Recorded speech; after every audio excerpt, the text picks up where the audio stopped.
జిల్లా దాచేపల్లి నగర పంచాయతీ పరిధిలో ఎస్సీల ఆత్మీయ సదస్సు కార్యక్రమం నిర్వహించారు. కార్యక్రమానికి ముఖ్య అతిథులుగా ఎంఆర్పీఎస్ వ్యవస్థాపక నాయకులు మందకృష్ణ మాదిగ, నరసరావుపేట పార్లమెంటు టీడీపీ అభ్యర్థి లావు శ్రీకృష్ణదేవరాయలు, గురజాల మాజీ ఎమ్మెల్యే ఎర్పతినేని శ్రీనివాసరావు హాజరయ్యారు.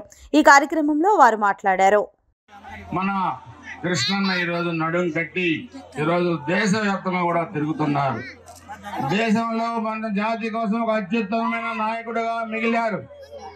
అందుకే ఈరోజు మనం మే 13న జరిగే ఎన్నికలకు మనం వెళ్ళబోతున్నాం.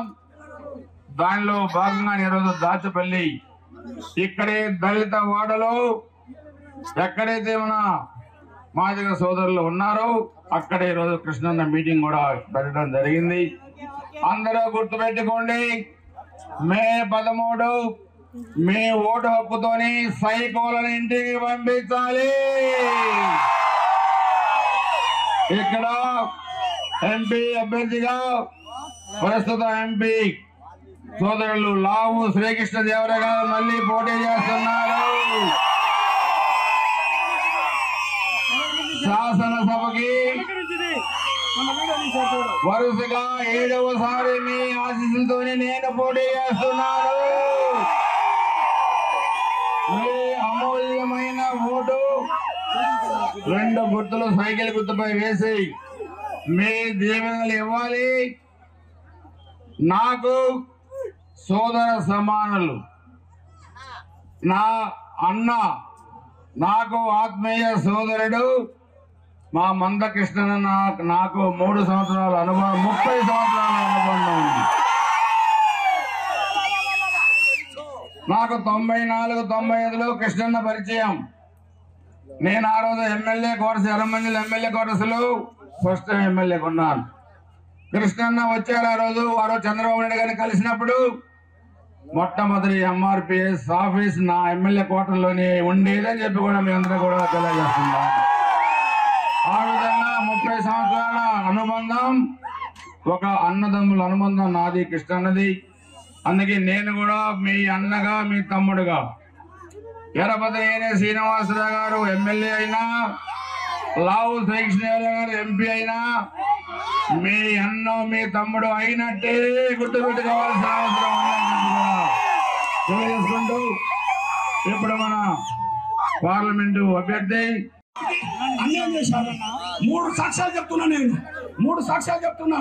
నా సోదరులారా, ఎస్సీ వర్గీకరణ విషయంలో మనకు అనుకూలంగా లేడు. రెండోది, ఆర్థికంగా మార్గాలు డెవలప్ చేసే కాడ మనకు అనుకూలంగా లేడు. మూడోది, రాజకీయంగా మనకు న్యాయం చేసే కాడ మనకు అనుకూలంగా లేడు. ఇది సాక్ష్యం.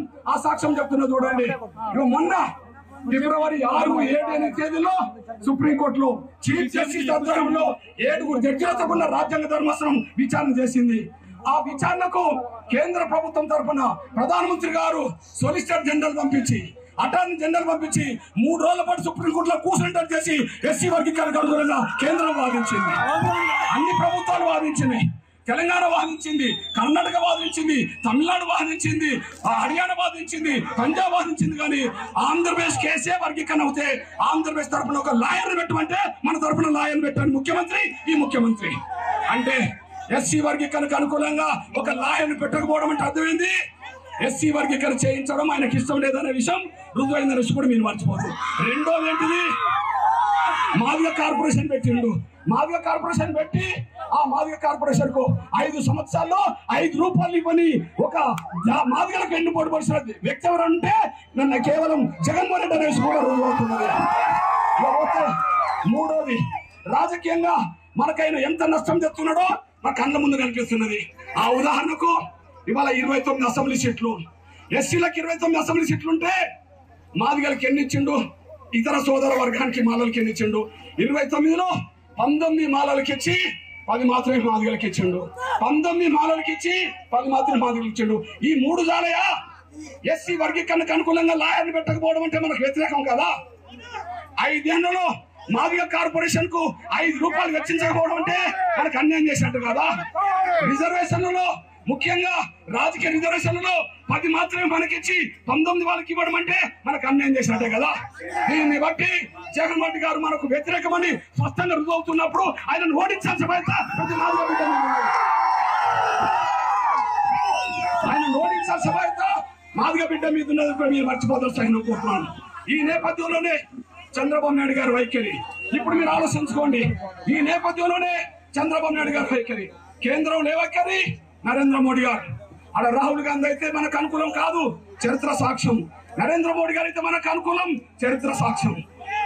రాహుల్ గాంధీ చుట్టూ నేను 10 ఏళ్ళు తిరిగినా మనకు అనుకూలంగా మాట్లాడలేదు. కానీ నరేంద్ర మోడీ గారు మాత్రం లక్షలాది మందికి వచ్చి వర్గీకరణ చేస్తానని మాట నిలబెట్టింది ఆయన ఒకడే. నేను నిన్న వేరే జిల్లాలో ఉన్న పర్యటనలో నిన్న కూడా ప్రధానమంత్రి గారు జహీరాబాద్ నియోజకవర్గానికి వచ్చాడు.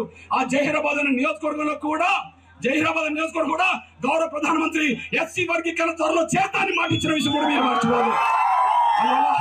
అలా రాహుల్ గాంధీ కాదు, మల్లికార్జున ఖర్గే కాదు, నరేంద్ర మోడీ గారు ప్రధానమంత్రి కావాలి. ఇక్కడ జగన్ మనకు అనుకూలం కాదని చరిత్ర మనకు అనిపిస్తున్నది. చంద్రబాబు నాయుడు గారు వైఖరింది. ఇప్పుడు ఏం మాట్లాడుతున్నాడో ప్రతి మీటింగ్ లో, ఏ మీటింగ్ అని కాదు, ప్రతి మీటింగ్ లో, అది ఇంటర్నల్ గా పార్టీ మీటింగ్ కావచ్చు, అది మేధావుల మీటింగ్ కావచ్చు, అది పబ్లిక్ మీటింగ్ కావచ్చు, ఆయన అనే ఒకే మాట తెలుగుదేశం అంటేనే ఎన్ని పూసలాగా పనిచేసేది నా మాదిగ జాతి అనే విషయం ఆయన చెప్తున్నాడు. ఒకనాడు ఎస్సీ వర్గీకరణ చేసింది నేనే, మళ్ళా ఆంధ్రప్రదేశ్ లో ఎస్సీ వర్గీకరణ మళ్ళా తిరిగి చేసేది నేనే అని చెప్పి స్పష్టంగా చెప్తున్నాడు. స్పష్టంగా అర్థమైంది.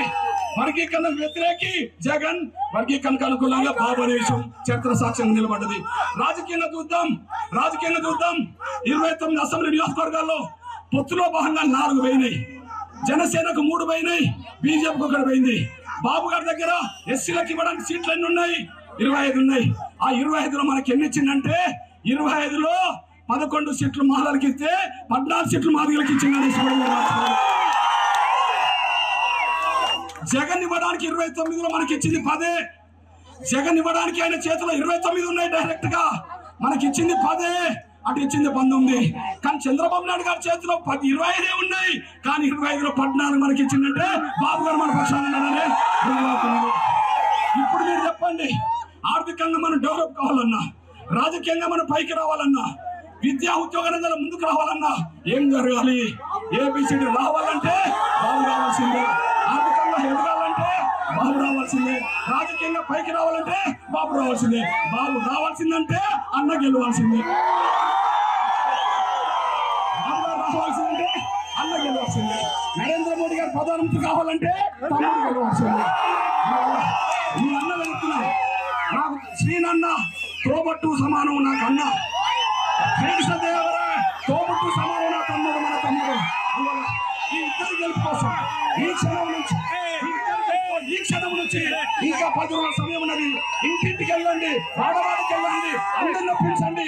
మాదిగ పల్లెలన్నీ ఏకాగ్రత తీర్మానం చేసుకొని టీడీపీకి ఓటించాల్సిందని